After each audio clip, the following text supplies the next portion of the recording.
Gunung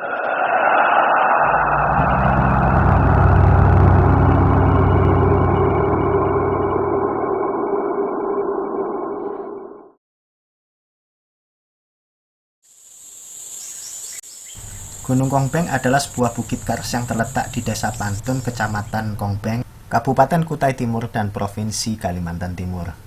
Cerita sejarah tentang Gunung Kongbeng masih simpang siur, namun menurut beberapa narasumber, Gunung Kongbeng mendapatkan namanya berawal ketika pada abad 18 datang ekspedisi yang dipimpin oleh seorang bangsawan Cina bernama Lau Kongbeng.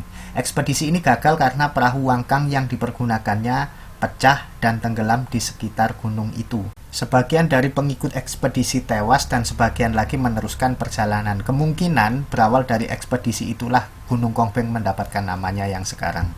Gunung ini memiliki ketinggian sekitar 150 meter.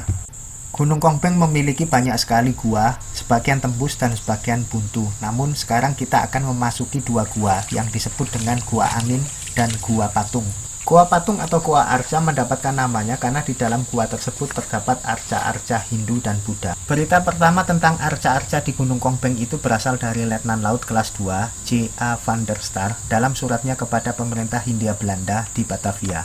Dalam kunjungannya pada Sultan Kutai pada tahun 1895, tertarik perhatiannya pada 3 buah patung-patung Buddha yang diperlihatkan oleh Sultan Kutai kepadanya. Menurut Sultan Kutai, patung-patung tersebut berasal dari sebuah gua yang di dalamnya mungkin terdapat kamar-kamar. Sebagian dari ruangan itu diukir dan dihiasi dengan banyak patung-patung Buddha, serta terdapat beberapa perlengkapan dari batu, misalnya meja batu.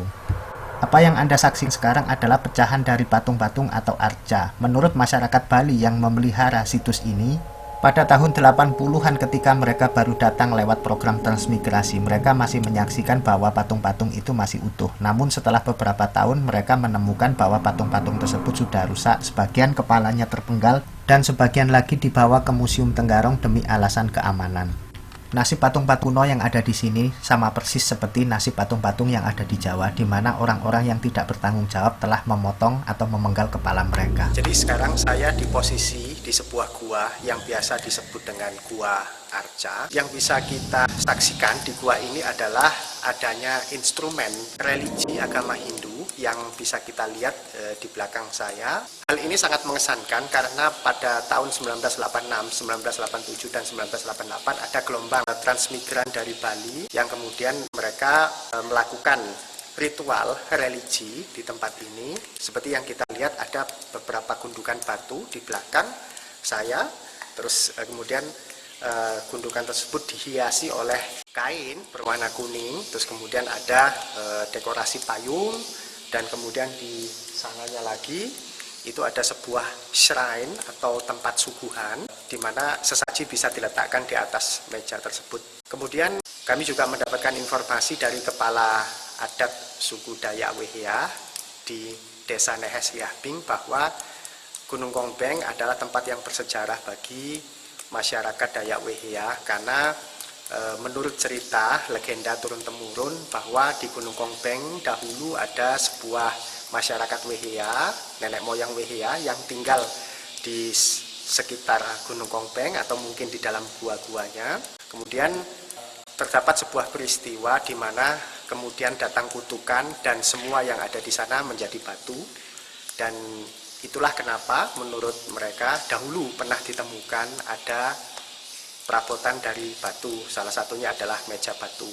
Kita melihat indahnya sebuah keragaman budaya di Gunung Kongbeng, artinya baik masyarakat pendatang dengan masyarakat asli, mereka sama-sama memiliki tempat spiritual, disakralkan. Namun sayang sekali karena dalam perjalanan menuju masuk ke dalam gua ini kita masih bisa melihat sampah di sana-sini dan bekas coretan yang membuat unsur estetika di gua ini menjadi berkurang. Demikian. Setelah itu perjalanan kita lanjutkan ke sebuah gua yang disebut oleh masyarakat lokal sebagai Gua Angin. Ada baiknya apabila Anda membawa perbekalan pribadi, lampu penerangan utama, lampu cadangan, dan topi.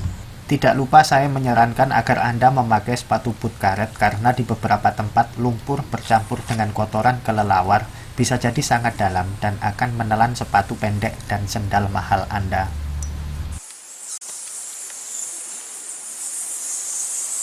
seperti yang bisa kita dengarkan, gua ini penuh dengan kelelawar. Jadi kita bisa mencium bau kotoran kelelawar dari jauh, dari ujung gua ini. Kemudian di dalam kita juga bisa menemukan lipan gua yang beracun. Terus kemudian kita juga bisa menemukan beberapa serangga yang unik. Salah satunya adalah cangkrik yang berukuran besar. Gua ini memiliki 2 mulut, yaitu di sebelah sini, dan ada beberapa mulut di atas, di atap gua.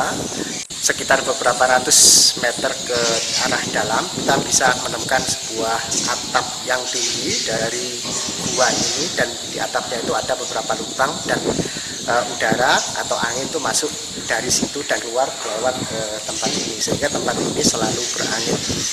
Jadi ini adalah bukti bahwa tempat ini selalu berangin.